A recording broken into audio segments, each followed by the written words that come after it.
the greatest entrance song in wrestling you were a history. kid. That was fucking awesome. Mortis. That was Mortis' entrance song. Is that Mortis and somebody else, or just Mortis? It's just Mortis. I don't know if Wrath used it, but like I know they were Attack, weren't they? Oh yeah. And that didn't you say their music was good too, or was that what you were talking about? That's what I was talking about. That's fucking awesome. Mortis's that is fan-fucking-tastic. Like, I'm not going to compare it to Gangrel's because I feel like they're too, like, it's different. You know what I mean? But they're, like, on the same level. That's fucking awesome. Oh, dude. Anyways, this is Kicking Ass. with Jesse. And Andy. Brought to you by American Barbell Club, ABC. Andy, what do you think of American Barbell Club? It's great. You want to wear some, they got good sweats. They got good sweatshirts. They have good arm things for your elbows and wrists. The knee wraps are fucking amazing. Knee wraps. The place is great. It's fantastic. Yeah, check out. John's a good dude. He takes care of us. He'll take great care of you. Yeah, abcstrong.com. Don't forget to rate and subscribe us on iTunes. Yeah. And today, guys, I'm just like... We didn't have a song by George. Yeah. But I don't think George can... That would be weird if George hummed that song. Yeah. Like... I almost guarantee you he's going to hear this and then he's going to want to do that. That would be great. Or, George, if you're listening to this, put your own lyrics to that. He's a scary man from New Jersey. His name is It's a Mortal Kombat gimmick. Yeah. Man, the last couple podcasts haven't really strongly been about wrestling. Yeah. Now, if you guys are listening to this, like Clayton Williams, stand-up comedian. We talked about a decent amount of but it was like joking wrestling. We didn't really talk about like real wrestling. Yeah. And then the last one was the straight movie, which To Live and Die in L.A. I love movie talk, so I'll talk movies all fucking day. There was zero. The only wrestling thing that came up in that entire episode was the Heavy saying brother. Yeah. And there was a double axe handle. Yeah, good call. But man, I am like right now, like because I was like sick and I just found out I have a torn rotator cuff in my right arm. Mm-hmm. Very cool. Not really. I've been watching a lot of Nitros. Yeah, you're like... I'm at 100 right now. Dude. So... it started at 69. Yeah, and I'm at 100. And dude, it is... Man, like Wrath, my epiphany of Hulk Hogan in Japan, I'm starting to catch it all again with Wrath. With Wrath? He's so cool. And that's Canyon, Atom right? Bomb. Atom Bomb is Wrath. Oh, Canyon Mortis is Mortis. Oh, okay, which Mortis is just as good. Like they did this match that was really fucking cool. It was La Parka and Psychosis versus Wrath, and Wrath and Mortis? Yeah. That's fucking sweet. And the match was awesome. And like Wrath was like bumping. Yeah. It was great. I just can't wait to see that. It's so good. I mean, there's a lot, like, because you're so far ahead. Like, you drop stuff, and, like, I'm actually really excited to see a lot of there's stuff. a ton of stuff that, like, comes up, and you're like, oh, shit. Like, the last, like, 7 episodes, Hector Guerrero is, like a full part of the show. Yeah. That's, like, what WCW is known for. Like you said, like, just random characters, like, just showing up. Yeah. And then repeating for they're, like, 7 weeks. They're doing, like, a thing with, like, Malenko, Guerrero, Jericho, and then Chavo and Hector are kind of like the innocent bystanders that like kind of keep getting fucked up by these dudes. That's a great in the storyline. It's awesome. That's fucking awesome. But Wrath, man, I swear the first pump kick, he throws a pump kick from like corner to corner because he's so big. Yeah, he did go corner because I was so strong. He's so dude. like, and I remember he would go like far too. Yeah, like, he would reach. And then, oh man, he's so good in it. I just wish that, like, apparently he had like an ACL injury that like kind of stopped the gimmick. Yeah, and that's when he just came back as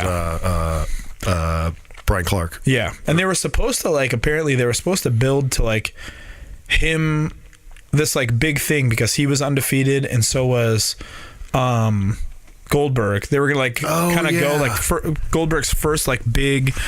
I forgot they did do like an undefeated thing with him, didn't they? Yeah, but they didn't like really say it. It was just kind of like Wrath was this thing that would just bash everybody, and then it just made sense. Like, okay, we're gonna do Goldberg versus Wrath, and then have like a match where like it might have been like his first big challenge. You know what I mean? Yeah. Like, and then what happened was Nash apparently couldn't handle them getting the attention. That's the story I heard was in because Nash squashed Wrath. Well, Nash was the booker too. Yeah, I remember seeing the match like when I was just a fan, and like I remember it being like it was like a good back and forth. Like when I remember, it was a good back and forth like big man match. But I think, and then Nash just beat him with the power bomb. I think that Nash. I don't think it was a squash, but I think Nash didn't want Goldberg to catch that much fire right away. Yeah. So he beat Wrath before Goldberg could beat Wrath. Yeah. That was what it was. And then in the match, he tore his ACL. Basically, a lot of people gave Nash shit that he was the booker, and because Wrath was like getting really over. That's when he had the fucking sweet pump handle power slam. Yeah. And he was like getting really. And then they said Nash killed his run when he.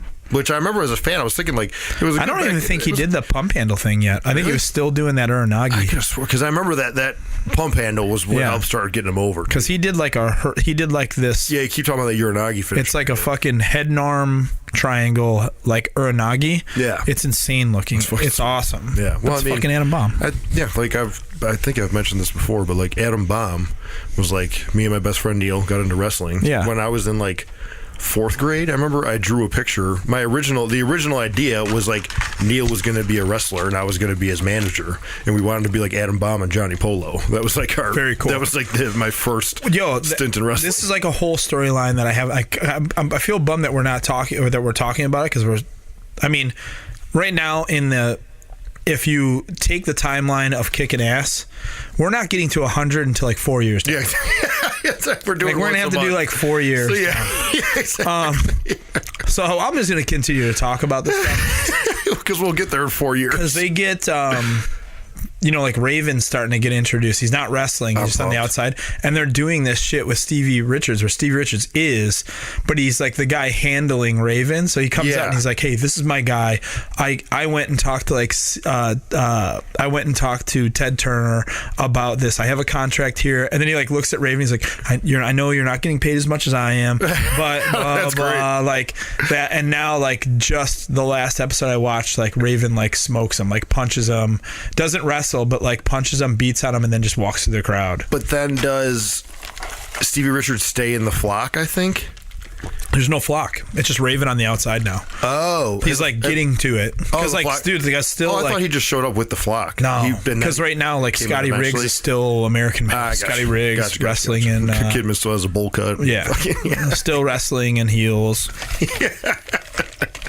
I gotcha. Yeah. That, because when you were talking about that was one of like the first cool things they did with Goldberg. Was like one of the first real matches Goldberg had was at a pay-per-view with Saturn. Like Saturn put some time. Like Saturn like had his hair grown out and it was like black, and they did a bunch of hardcore stuff. And then because when they put the super push on him, he beat Raven at a pay-per-view. And won like the US title or something, and then he beat Hogan for the main title shortly after. Like Saturn's not even there yet. Yeah, Saturn hasn't even been. He's not even in WCW yet. Yeah, I mean, talk about like he made like such like when he just came into WCW, it's like all of a sudden he threw all these awesome suplexes. Yeah, the rings of Saturn. It was just like he fucking kicked ass. Yeah, when he came in, he was real big on those. They were like kind of like flannel hoodies. Oh, they were awesome. Yeah, he had his hood up. I like had to have one. Yeah, I had one when I was a kid. My buddy, shout out to my buddy Tiny when he was. I'm getting one when he wrestled in amateur wrestling in high school. He used to do like he would go sit off in the corner with like his hood up, and then when it was his time to wrestle, he would come and wrestle. That's awesome. Like very Saturn. Very cool. It was great. I always tell this like when in my wrestling thing, like when I wrestled in high school. The first big, I remember like, so I ended up hurting the two 215ers. Like on your team? In training, yeah. Okay. And it was like just one dude. I used to, because I'm tall, I used to be able to get a single leg on shorter dudes, and you just pull up. Yeah. And like they would just fall, like they would take their legs right out. Yeah. And I ended up hurting the one dude's back, and then the other dude had an aggravated injury, and didn't tell anyone, and I just re-aggravated it. Re-aggravated it. Yeah. So my coach was like, "Well, you wrestle 215 now," and I was like I would have to cut maybe like 3 pounds to 167. Oh, so that was lighter for you? no, 215 was like, I had to put like almost 20 pounds on. Oh, gotcha. And like the legal limit was 196. That was like as light as you could be for 215 at the time. Oh, okay. I got so you. like I would have to eat like 4 meals before weighing in just so I had like weight on me. Yeah. So, and I remember it's so insane. Like, there's no way that young of an age. No, like for when wrestlers had to like. It was 11th grade. It was especially like the lighter weight classes, like having to like drop weight and stuff. Like I remember some of my buddies in high school were like skinny dudes, and like they had to like lose. I remember when I didn't understand it, and they would tell me like they had to like lose weight for wrestling. I was like, what are you talking about? Lose weight? Like, that's just, dude. That's so unhealthy. So I remember one of my first matches at 215 was against this dude who was wearing his like varsity jacket, and it just said Makita on the back, which like for some reason it was just like a really hard name. And he was like a native dude that lived out, like he wrestled in like, it was like Frontier or like Alden, or you know what I mean, like farm country or whatever. And man, I remember being there and just like I looked 180 pounds, even when I was 196. I was just tall and skinny. Yeah. And like this dude coming up next to me, and I was like sitting under the chin-up bars, like gyms would have like, your gymnasium would have like chin-up bars. Yeah. And he just started doing chin-ups next to me to like try to intimidate me. Yeah. And I was like, I'm going to get killed. Like this dude's going to murder me. Also was working? Yeah. He was 215. Like that guy was like a surefire 215. Gotcha. And I remember being like, oh, I'm so scared, blah, blah. And I just went in, shot a single on him, pinned him. It was like a minute long. Oh, fuck. Yeah, I was like, oh, okay. But I was like terrified. The guy like full on had me too. He tried real hard. Oh, man. He tried really hard. And then I was like pissing my pants going into it. And then just you just like shot him right away. And it was like a piece He literally just gave me his leg. And I was like, okay, I'm going to take this. And that was it. That's like my one. I wish I would have fucking wrestled in high school, and I didn't. I was just, I don't know. I was so fucking. It's hard, man. Like that. That was the thing. Like it was hard. It wasn't like that. Anytime someone tells you if they're like a high elite wrestler, they've done shit in their life that is like harder than what most people do. Yeah, they said. I remember even if it's easy for you, it's still hard. I remember them saying that even like because when like high level wrestlers get into MMA, they have like an advantage. Because they always say like their work ethic is just beyond, because it's like the thing that people understand is like wrestling like that, like literally just going for like 60 seconds, like 2 minutes, whatever it is, like you're using your entire body, and you get like the average person just gets blown the fuck up. Think instantly. of like Matt Riddle, right? Like going into like pro wrestling from like MMA and wrestling. Like he goes in and it's like, wait, so I don't have to worry about getting punched in the face. Oh no, you literally take away a complete worry in that guy's head. Because he's not really getting punched in the face. So then in MMA, you go from like wrestling, like actual like collegiate wrestling, into MMA. Not only do you have to get comfortable with going to your back, which is something you're taught not to. You're not taught to have a guard, like, a bottom guard. So you have to like let go of that, and then 2, you have to go, oh shit, so the whole time this is happening, a dude's gonna be throwing an elbow and a fucking a fist at me. Fuck, you know what I mean? So like it's like a whole different game. So then like going from that to wrestling, it's like if the only thing you really have to worry about is your lungs getting blown up, I've dealt with that. So like for Riddle to go into like wrestling, or Tom Lawler to go into like pro wrestling, for those dudes, they're coming from such an extreme down to another extreme with less worries. Like all day long. You know what I mean? Like it's probably so easy for them. It's basically just getting used to taking the bumps. And the shit like running the ropes. And, and it's all timing. Where like in wrestling and MMA, it's a different type of timing. You know, but there's still timing. Like you still have to understand that like,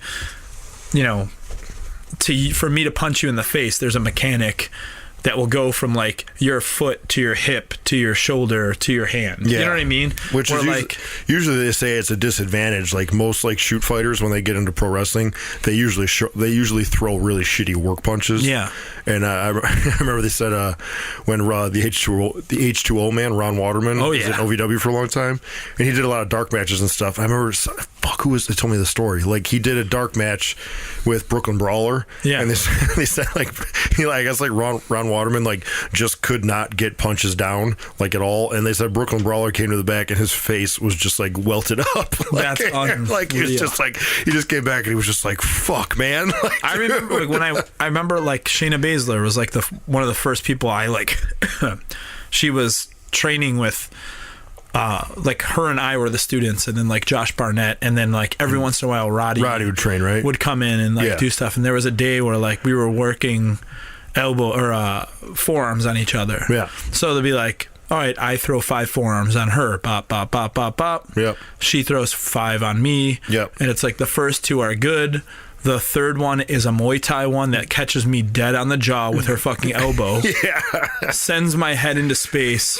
And then she throws 2 more. You know what I mean? Like actual forearms. And like after like, that third one wasn't it? You know? Yeah. She ended up getting it because she's in the WB now. But like that first, like the first couple days of us both training, like we came from the same exact place. Yeah. It's just she came from a place where she wanted to knock my fucking head off with an elbow. Yeah. She could. Oh yeah. 100%. You know what I mean? So like I'm throwing an elbow and then she puts actual technique into it and it's like whap and you're like, oh my God. Yeah. Like holy fuck, that just hit me so hard. Yeah. You know, but she's trained to fucking do that. It's insane. Yeah, it's just, dude, it's just scary to think about. But like, that's the first day she ever threw a forearm. So like we were learning, we were learning forearms, and like her technique of fighting came through on that, and it was like whack, and you're like, oh wow, like. You're a 135-pound woman that just knocked me into space. Yeah, and I was like 260 at the time or something like that. Yeah, they there's a fucking awesome story. When PG-13 was with the Nation of Domination, like I've never met Jamie Dundee, but like everybody, I mean, he's just like a complete loose cannon, like just bonkers. Yeah, and someone said this was when PG-13's with in WWE, and he like got to the back, and I think he was like all messed up or something. I don't know what it was, and like someone like kayfabed him, like, hey man, Jamie, just go fall asleep like over here or something for a little bit. You know what I mean? Like sleep it off. So he's like in the building, he's like sleeping it off, and they said he woke up, and fucking Ken Shamrock was like getting changed in the locker room, like right by him, and Jamie D just wakes up, and he's like, oh fucking Ken Shamrock, big fucking shooter, huh? Yeah. He's just like fucking with them, and they were just like, Jamie, cut it out. And then like Ken Shamrock's trying to like blow it off, and like Jamie Dundee just kept going, like just fucking with him, and finally like Ken Shamrock just fucking like stood up, was like, motherfucker, and like went at him. Yeah. Jamie Dundee's like, whoa, he just got real southern. He's like, oh hey brother, I was just messing around. Yeah, come on man, I'm just working, man, that's all. It's fucking Shannon Moore, the second one. Shannon Moore told me we should fucking try and look it up. Jamie Dundee and his partner, who I can't think off the top of my head, which I feel really bad about. I'll think of it. They worked the Steiners on WCW. Awesome. And I get like, you know, I think like they weren't part of the roster. Like they were just kind of, I don't know if it was like a tryout or something, but like Jamie Dundee is just one of those, like he's not real like humble. Like he's real loud and kind of like obnoxious. So I guess the Steiners were just like not happy with it. And I guess when they worked, like I remember when Shannon Moore told me, Shannon was like, yeah, they weren't working, man. They were trying to hurt Jamie, you know? They're like Steiner's just like suplexing him on his head and just like boom, boom, just dumping him, bam, bam, bam. And then Wolfie D. Yeah, fuck. How did I not know Wolfie D? What an asshole. So anyway, so the Steiners are just suplexing Jamie and Wolfie D all over the fucking place. And then they got to the back. I guess the Steiners came back first, and they said it was like, Shannon was there, and they said it was like kind of awkward. And then they said fucking, when Wolfie D and Jamie came, like Jamie came crawling through the curtain, like on all fours, and he was like, he literally crawled right up to Scott Steiner, like to his foot, and he was just like, oh man, you got me, man, you got me. And he was like holding, he's like, come on, man. He was like putting his fist up, like, you want some more? And he said, like literally, like, everyone just started bursting out laughing. Like, he just completely won everybody over. That's amazing. Like, this guy's so he was like fucking with him still. Yeah, literally just came crawling back through the curtain. He was just like, oh, you got me, man. Come on, you want some more? And he's like crawling up his leg, putting his fist up in the fucking gorilla position. I love that story. Yeah. Dude. Those dudes were great. Yeah, that's my first reminder of, at least the first time. I just always think of It was probably it probably had to be when it was LOD, when they were doing stuff with Ahmed Johnson. Yeah. And they put both the PG-13 up on their shoulders, and they did the Doomsday device off the top to both of them. Yeah. And they both did the flip bump. Yeah. And it just looked like it looked like pure death. It was like, holy fuck, dude. I love that. That was like the best. Remember they would come to the ring like rapping? It was like that was a thing. I wasn't like the Nation of Domination originally was like them, Farouk. Yeah, it was all African Americans except like, PG-13. But I mean, they were like two of the first guys. Yeah. Like I think it was like Farouk, them, D'Lo. Yeah, and maybe like I remember them like recruiting Mark Henry and The Rock. And then I remember them I remember like Farouk recruiting like everybody, like D'Lo. Because I really think PG-13 were like two of the first guys in the Nation of Domination. I think so too. It was like, which is so cool. It was probably like Farouk and like one other guy. Yeah, because it was there was Kama and fucking yeah, it's fucking awesome. That could have been it. It could have been the first four. It could have been like because it was Kama was the next guy. You might be right. It was Farouk, Kama, D'Lo, PG-13, Mark Henry, and The Rock. Eventually, that's crazy. That's great. Yeah, that's so cool. Yeah, and like they're the most Southern brothers. Yeah. Like, that was. I shouldn't even tell the story because I don't know brother's name and I feel really bad. He's good buddies with Bull Payne, not Todd Morton. Awesome. It's not Todd Morton. It's another like real Southern guy. He did some Chikara stuff. I did a random show for the NWA. Like the total like super red tan with like bleach blonde hair, you know, the real Southern look. And he was like he managed. Could have been Chick Donovan. Very well could have been. Yeah. And then fucking he managed me. And I remember him telling stories about Jamie, and he was just like, fuck, his name is Mitch something. Anyways, he ran shows in the South, and he was like good friends with Jamie Dundee, and he's like, Jamie, I can't put you on my shows, man. You're a loose cannon. That's you know so what I mean? cool. Because he's like, seriously, you'll put Jamie on the show, and like he'll go off and do something on a crowd, and you'll fucking lose your building, and he's just like, I can't do it, man. I can't put you on my show. You're my good friend, but I so can't cool. do it. It's good for Jamie Dundee. Yeah, exactly.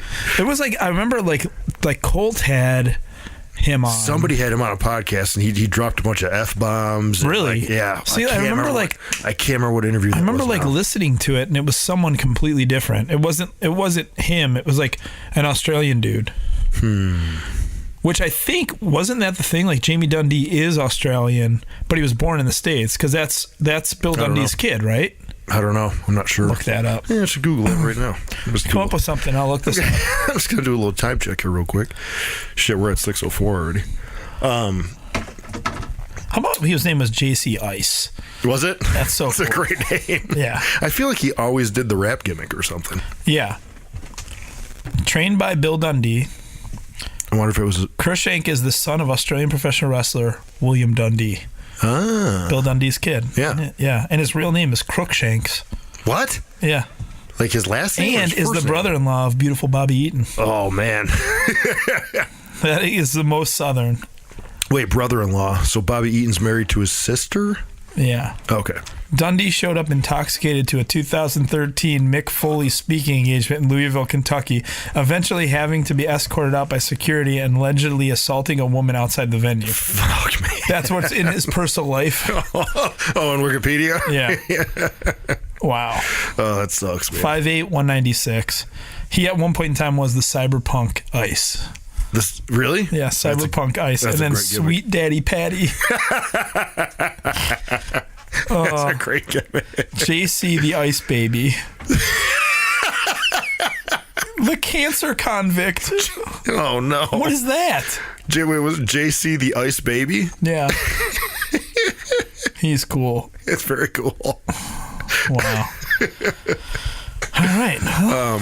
I did want to ask fucking young upstart Kevin Bennett. Kev, so I want to talk about your powerlifting a little bit. Okay. I was pretty impressed. I'll give you the mic here in a second. You guys go you train with them Monday through Friday? Yeah. For 2 hours? Yeah, like 1:15, 1:30 to about 3:15. And then, well, like, how do you guys split up? Here, I'll give you the mic for a sec. How do you guys, like, split up the days and shit? Well, I've just pretty much been following their lead on it. Like, let's see. This week, Well, actually, they switch it up like every week. So we'll just say. Andy, did you see Kev's bench video? How much did you put? Yeah, I don't on watch. The road to 300. I don't watch bench videos anymore, man. Why? It just hurts your feelings. Yeah, I haven't been able to. I haven't been able to bench. I haven't been able to do a push. Can't do a push up since December 16th of 2017. Torn rotator cuff. So I have a torn rotator cuff, Yeah, I forgot and I go about see a that. specialist on Thursday. On Thursday you're going? Yeah. Who? How much did you put up? It was 265. That's good, man. Hell yeah. So, It was good too. I did see the video, by the way. I sent it to him. Yeah. I sent it to him. I did, yeah. I sent it to him. So yeah, like for example, like Monday will be like a chest day. Yeah. And Tuesday Tuesday, back or legs? I'm thinking back. So you guys, Like I said though, like it changes. differs, yeah. Because yeah, I don't know. I guess it just depends how they feel. Like Yeah. it's not really like we go in there and they know what they're gonna do. It's Yeah. not like a written plan, Yeah, really, just which is kind of cool. it's just good you got a crew to work out with 5 days a week. But yeah, so like it'll be like back or whatever on Tuesday, and then they always have a day where it's just kind of like, Little shit. yeah, like they call it the bodybuilding day, I Yeah. guess, where it's just like we'll go and like just crank some biceps and do some abs, Yeah. and just kind of just take that day because everything else is just heavy lifting. So Yeah. I mean, I was talking to Blackwood about it a little bit. We usually will just go in there, do like the main lift first. Yep. So we'll warm up a shit ton. I've never really seen guys warm up as much as they do, Good. which is awesome. So they'll be there with the bar, Yeah. just like repping out like a bunch of reps, and Yeah. then we'll go around a few times, and then slowly like put a 45 on, Yeah. and then like 185 or whatever, But and you do the same- depending. You do the same with squats and everything too? Yeah, same thing. So it's like just a bunch of warming up, which is cool, and that helped my endurance, I think, Yeah. as well. So That's good, man. yeah, I'm feeling pretty good. So like today I did a 5x5 on squats. It was like 245 Yeah. on squat, 5 for 5, and then like You if I'm just take 245 the whole time? yeah, I got you. and then so total it's like 25 reps, Yeah. and then if I'm feeling it, go up like 260 for like 3 or whatever, Yeah. and then jump up like for 2, Yeah. and then they only do like what is it, just like a max rep Like like heavy once in a samples? while. Yeah. So I mean, it's lower reps but like a ton of sets and things like that too. Yeah. And I'm definitely 100% getting stronger. But it's good too, like I said, that you have like a schedule, like you're going every day. 1 to Yeah. 3. That's good, man. Yeah. really So yeah, I've been on that. I mean, my weight isn't really like changing too much. Yeah, I mean, but that's not a big deal. my strength is definitely like flying though, which Yeah. is cool. So yeah, I'm trying to get to 300 pounds on bench because my dad always said I think the most that he ever did was like 295. So I just want to get past him. Yeah. Daddy issues. I just want to smoke my dad. Yeah, I just want Our man's got daddy issues. I want to be in the 300 club. Fucking past my dad. Yeah. I like that. I think I think that's one of the other motivations that one of the dudes that we lived with. Yeah. I think that was his. He was- wanted to beat his. He It wants to. was like 335 or something. Yeah, gotcha.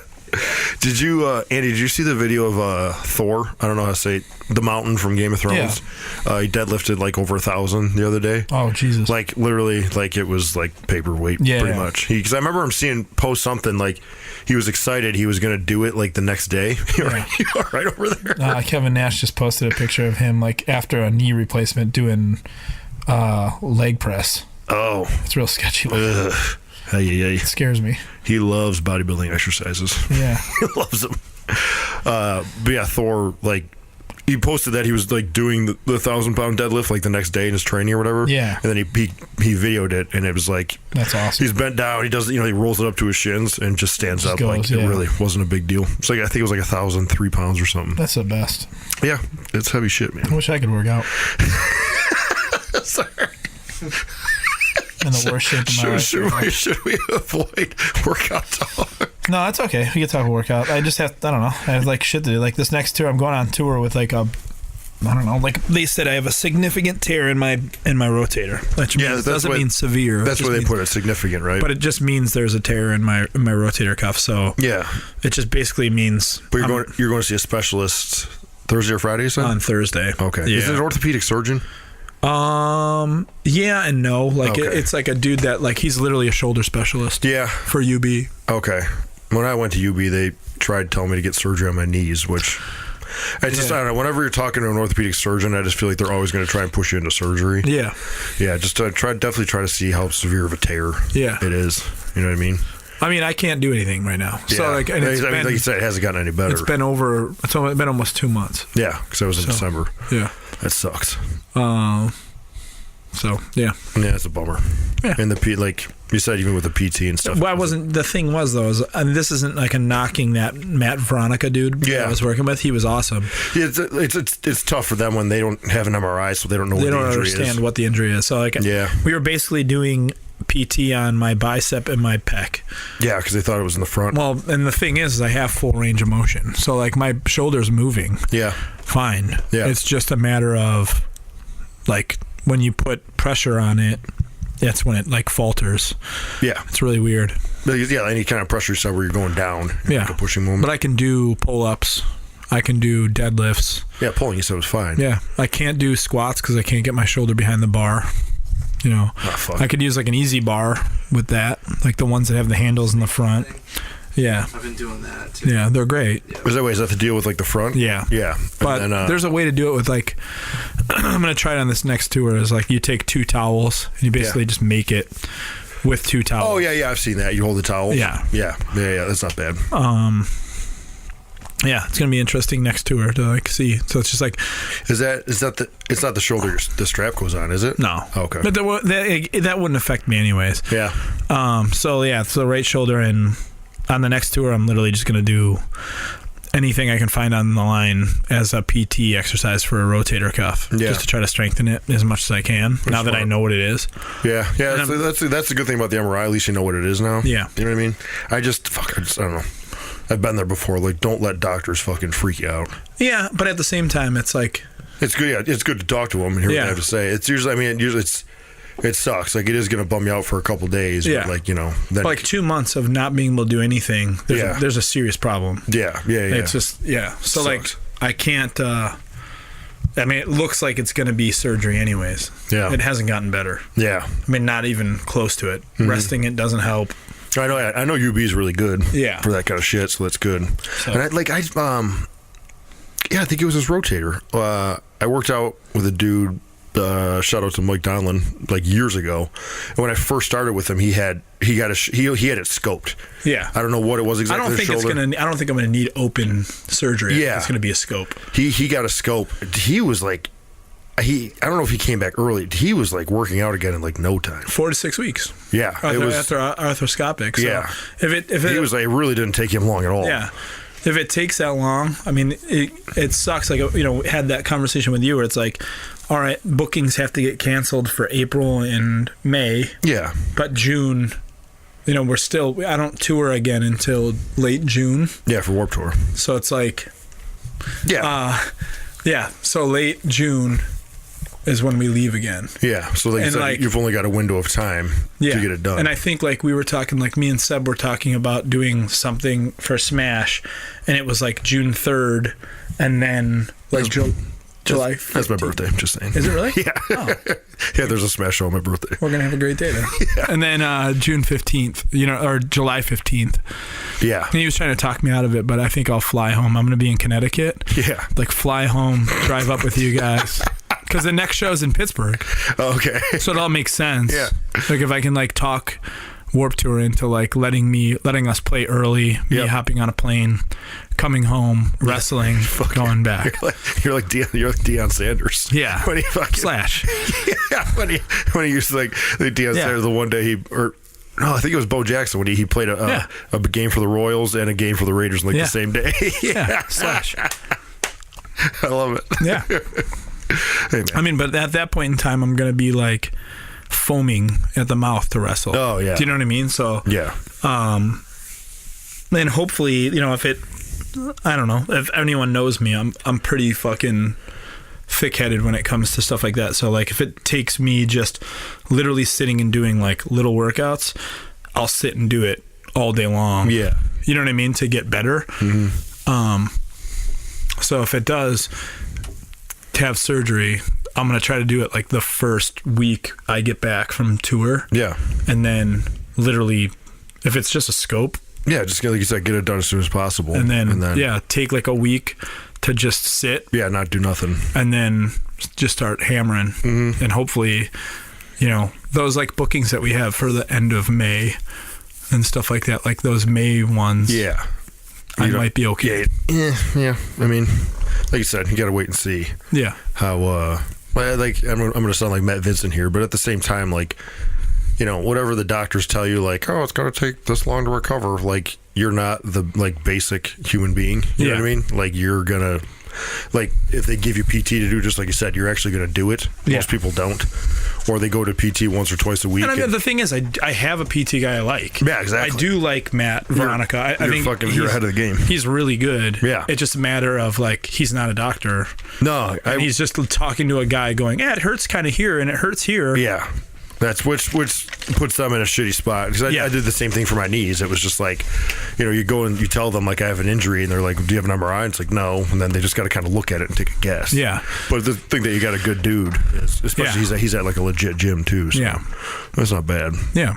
And it's a matter of, like, for my brain, just I don't go crazy. It's like you said, it's like just work around it. So, like, going to the gym, it's that's like, a good like, a way to turn it into a positive is, like, it's not like you can't do anything. Yeah, I mean, I think the big positive is this is, like, concentrating on my legs anyways is something that I should probably spend more time on. I do spend a lot of time on it, but, like, on this, it's like, okay, if I can only do leg stuff and abs and stuff like that, it's like, okay, go in the gym and just crush it on those. Yep. Get my legs to a point where they're just stronger than all. Yeah, which just help your knees anyways. Yeah. And then once my shoulders are like the first thing that grows on my body anyways. Yeah. If I wasn't to work out for 3 months and I got back in the gym 2 weeks later, people would be like, "Oh shit, you've been working out." Like, my shoulders fell out. Yeah, I wish my shoulders did that. You got to do deadlifts, man. Yeah, well, and you can't. Nope, not happening. See, You don't do deadlifts? My lower back is just bad. It's like, well, now if my last attempt was I was doing EC3's programs on the Moji app, and like. Even just rack pulls, which is just like a little short motion. Yeah. Like once I start getting that tingliness down my leg from like sciatic, dude, I don't wish that upon anybody. And like for that, like that little tingle, it's literally like a nightmare to think that if that pain comes back again, it's so bad. We're basically like, your discs slip and hit your nerve, and it's like, fuck. I never ever want to go through that ever again. Yeah, it's horrible. So I'll tell you what's fucked up, man, is like when. Like my shoulder before, I was like, it kind of hurts. And then once you know what the problem is, I swear on my life, it hurts more. Yeah. Like as soon as that... It's the placebo effect, but it's real. Yeah. Like, you know what I mean? I was on my way to the airport. I went to New York this weekend, and like I was on my way to the airport when they called me and said like, hey, you have a torn rotator cuff. And I was like... Oh, and then immediately like putting my jacket on at security, like it hurt more. Like you just automatically have it in your head that like, oh shit, it's torn in there. Like this is fucked. Yeah, then you start second guessing, like moving certain ways, and that's the shits, man. Yeah. And I mean, I think that was like another thing too, is like, let's go, I go meet the specialist. He's looking at the MRI and he's like, oh yeah, you know, it really isn't that bad. I mean, I wrestled the day after I tore it. Yeah. I've wrestled 5 matches. I was going to say how many times, you know, since it, then training on top of it and like all this stuff. And then like going to the gym and being like, you know what? It's my pec. So fuck it. I'm going to do, you know, side raises and fucking front raises and, you know, shoulder related shit. A fuck ton of pull-ups, and you know what I mean, like shit like that, where it's like I should have just been sitting in a sling for like 2 weeks. Yeah, I mean, you know, there's nothing you can do about it now, and it wasn't a bad idea, but now looking back, it probably would have been better instead of doing the PT. It would probably have been better to just not do anything on it. You know what I mean? But I would have done the same thing. Yeah, you know what I mean? Like rest is the last thing you want to do. Yeah, and it's just it sucks, but what are you gonna do? Yeah, fuck it. We'll get it figured out. Yeah, specialist, and then just go from there. So you're gonna get chubby Andy for like 2 months. Superhuman, bro. Yeah, it's all good, man. Yeah. Get your diet on point. Get those anti-inflammatories in you. Yeah, it'll be all right. Yeah. Yeah, man. Yeah. I don't. Not to change the subject. Did you go see Peter Rabbit yesterday? Yes. Now, what was the thing? Like Dan Barry It was so stupid. Was it bad? I haven't seen. I don't think Dan was like. I think Dan was making fun of it. Okay, I haven't seen like a preview or anything. I just didn't know what you. It was seriously like less than a minute long. Oh. And it's like, in one section, the dude goes, "Oh, I'm allergic to blackberries." Yeah. And then like Peter Rabbit like goes on like a little rant. Like I mean, literally, when I mean a little, like a tiny rant where he's just like, nowadays, like, food allergies, like, just suck it up, like, deal with it, blah, blah, blah. Like, it's not real. And people are trying to say he's, like, taking a shot at something. It was so stupid. No, I'm disappointed I asked. Yeah. But, I mean, for a movie like that, when I was a kid, I used to read Peter Rabbit. So, like, I don't know, like, it was like a nostalgic movie. Yeah. Like, going to see it was pretty cool. Was it cool? The story that they kind of, like, added to it, and, like, there's only like 2 actors in the entire movie, maybe 4, like actual actors. Is it animation? Yeah. Okay. So like it's just CGI rabbits, and yeah, they do a great job on. There's a really funny pig in the movie. That's a good selling point. Yeah. That's great. Yeah. Me and Laura went to go see. She wanted to go to the movies, and there wasn't really much up. She wanted to see, so we saw 13 Billboards again. Yeah, dude, like, it was actually, I think it might have been better 3 billboards the second time. Yeah, what did I say? 2 billboards? I said 13. Like the whole city is just filled with billboards. 13 Billboards. It's a great movie. It's one of my. You were probably thinking of 13 Ghosts. One of my favorites. That's why I fucked up the name. Yeah.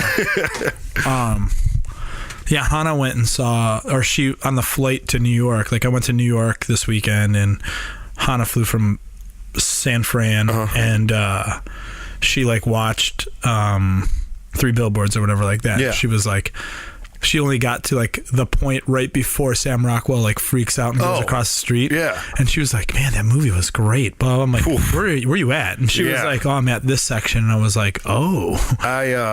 You got to watch the rest. Yeah, I'm going to do spoiler alert here. 3 Billboards. It's one of the best movies in a really long time. But if you're going to see it, spoiler alert here. When, like, rewatching it after... Spoiler alert, Woody Harrelson kills himself. Yeah. And that it basically goes like Woody Harrelson kills himself right into the scene when Sam Rockwell throws brother out the window. Yeah. Like, after that, I was going to go refill the popcorn for us. Yeah. There's no downtime. No. Like, I was trying to think of a scene to go. Dude, after that point of the movie, it's just fucking... all smashers. Because like right after that, they like kind of go after her friends, right? Dude, well, that might have been before. Okay, might have been before. It's just, dude, it doesn't stop after that, man. It's such a good movie. And then, okay, do you remember like the finish? Pretty good. Yeah. Here's what I started thinking was, so it turns out that wasn't the dude who raped her. Yeah. Do you think, like, okay, it wasn't the dude who raped her, but remember there was the whole scene when the guy came into the fucking store and he was, like, harassing her? Yeah. And, like, knew her name. Do you think, and then, like, so Sam Rockwell talked to the new police chief, and the guy was like, he was like, hey, sorry, that wasn't the guy. And he's basically telling him the guy's in the service, but he couldn't tell him where he wasn't even in the country. He's like, he couldn't tell him where he was. Do you think it was, like a cover-up? No. Like... Maybe it was like the dude did something bad, but they were just trying to help him out. No, I don't think so. It just wasn't supposed to be the guy. Yeah. Oh, but then why did they? But like they just built it up where you're when like he came in there when he was like fucking like harassing her in the fucking store and stuff. Maybe because she was in the news. Yeah. And he was just being a dickhead. I don't know why I started thinking that scene at the second time around. It the really dorky thing that I did do. I'd have to watch it again now. Yeah. You're like going to make me go see that. That's what I started thinking the second time around. Yeah. And the really dorky thing that I did the second time around was I was figuring, because Sam Rockwell does the fucking most amazing shitty heel to like ultimate babyface in one movie like I've ever seen.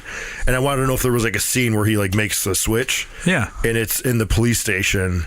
When she starts it on fire, and he's reading Woody Harrelson's note, and like right at the very end, he's been a fucking complete shitbag up to that point, and then he reads the note from Woody Harrelson, and the last line is Woody Harrelson says like, he says like, I think deep down you're a good man, and I think there's big change coming for you. Yeah. And then that's when shit blows up, and then that's when he grabs the file and jumps out the window, and it's like all. He's like, that's like his turn. Yeah, yeah. That's when he goes all babyface. I got that the first time. It's awesome. I never picked up on that. Yeah.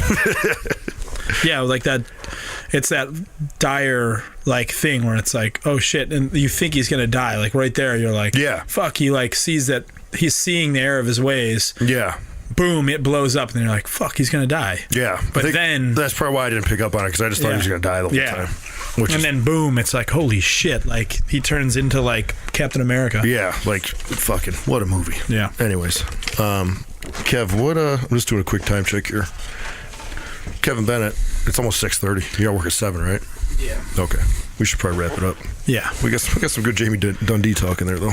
Well, we have some short. That was probably our shortest This podcast. by far our shortest episode. But whatever. That's hey guys, cool. yeah. We'll give you a little homework. Go watch some Wrath matches. Wrath and Mortis. Yeah. Like you're about to see the birth of what we know as Canyon nowadays. That was a great fucking call for that entrance music. Oh, dude, it's just wait until you actually see it happen. Like when you actually see them come down to the ring and stuff. Like to that music. It's so cool. Oh yeah. Vandenberg is awesome too. Yeah. He's great. So. Yeah, watch Wrath matches. You're never going to get to it unless you're still listening to this 4 years later, if we're all in this room in 4 years. You're still talking about Nitro? Yeah. We'll get there, I promise. Yeah. All right. You got anything else? Well, I'm about to leave for tour. I'm about to leave with Motionless in White on Friday. This will drop while you're on tour, so. Me, Mitch, and our merch guy, Jamie, driving from Buffalo, just us three, driving from Buffalo to Grand Junction, Colorado. Fuck, man. Do you know how long the drive is? It's 1 day and 2 hours. Fuck, man. How many in a van and trailer, it's going to be about 1 day and about 8 hours. Yeah. Do you 9 guys... hours. I mean, like, 'cause you've done this numerous times. Yeah. Is that technically cross country? A little bit. Like, there's still, like, you'd think that it would be, but there's still a day. Yeah. You still have to drive pretty much a day to get from like Grand Junction to California. Like, are you guys able to do? Because I've never done that before. Are you guys able to do it where like you literally drive the whole time, where you're able to switch out, or is there a point where like everybody has to pull over and crash? No, there's believe it or not, me and Keith did one of the most insane. We drove from it would have been Seattle. We drove from Seattle, Washington to Buffalo, which is just the 90 the whole way. Oh, it's crazy. I didn't And know that. he did a 24-hour shift, and I did a 21-hour shift. Oh, fuck. Yeah. Dude. He drove for 24 straight hours, and then I took over and drove 21. Holy fuck, man. Yeah. That sounds impossible. It was crazy. That's fucking nuts, dude. Yeah. But that's like figuring out that like about no-dos. Yeah. Like you're like doing like no-dos. trucker speed for the first time ever. Yeah. And like white knuckling for. That's when they used to do the yellow jackets that had ephedrine in them. You don't even realize that you've been driving for 9 hours. Fuck, man. Yeah. That's insane. Yep. Whew. That's definitely the heaviest one I've ever heard. Yeah. 24 straight fucking hours. Yeah. So it's possible. Like this one, I know that Mitch can drive for a while. The only problem with Mitch is like sometimes he doesn't realize that he's like towing a trailer. Yeah. And you'll just like look and he'll be driving like 80. Yeah. 85 and you're like, all right, dude, like slow down. There's a lot going on. We gotta chill out, man. Yeah. We're in a van and trailer here. Yeah. And then it's just, I mean, it's no problem when you do like 5-hour shifts. So if you can do like 5-hour shifts or something like that, or 6-hour shifts, Yeah. it's okay. Gotcha. You're sleeping, and Jamie's a good driver. Mitch is a good driver. I'm a good driver. Yeah, so you got 3 good drivers. Yeah. That's tight. And then like some guy named Tissue that does sound is going to be coming with us. Okay. But he was in that accident with Ghost Inside. I don't mean to make a joke before his nickname's Tissue. Tissue.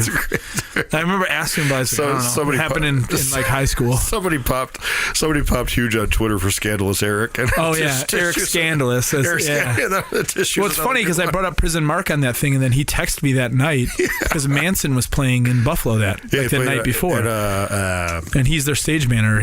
Prison Mark is Manson's stage manager. Oh fuck yeah, I play Rapids Theater. Yeah. Yeah, Eric Scandalous. Yeah, Tissue. Yeah, Tissue. He was in that accident with Ghost Inside? Yeah. So like this is the first tour he's been on, I think, since then. Yeah. So understandable. I mean, I don't know why the dude is flying to Buffalo to drive out there, but I think we're picking him up in Kansas. Okay. So, it'll be a while. We'll probably be driving for a bit until we get to him. Yeah. But yeah, that's like, it's a weird, he's only with us for the first week, and then our tour manager comes in. He's only in with us until the 5th, and then our actual tour manager sound guy comes in on the 5th. Okay. But I was trying to complain about driving to Montreal on Saturday, so I'm not going to pull that one off anymore. There's like that really, like, though, from Kansas to, I think that's like a 9-hour drive or a 10-hour drive from Kansas to Colorado, like where we're going to be. It might maybe like 12 because it's on the other side of Colorado. Okay. So, yeah. Is Colorado a big state? I don't even know. Yeah, it's a pretty big state. Yeah. The thing that sucks is like you're in the Rockies. Yeah. That's got to be kind of scary driving with a trailer. Yeah. And we've like gotten in accidents twice there. Oh. We've like flipped our van there and then got hit by a semi once. Fuck, man. Yeah. So, yeah, real treacherous. Yeah, that's like, as long as you like, as much touring as much touring as you guys have done, and like as much traveling as you guys have done, it's just like we have a ton of believe it or not, we have a ton of time though. So like, if it is sketchy, we can always just chill out. Yeah, and then just like there's no rush. I feel like that's fucking crucial. Yeah. We have to be there the 18th. We're leaving the 16th, the morning of the 16th. Cool.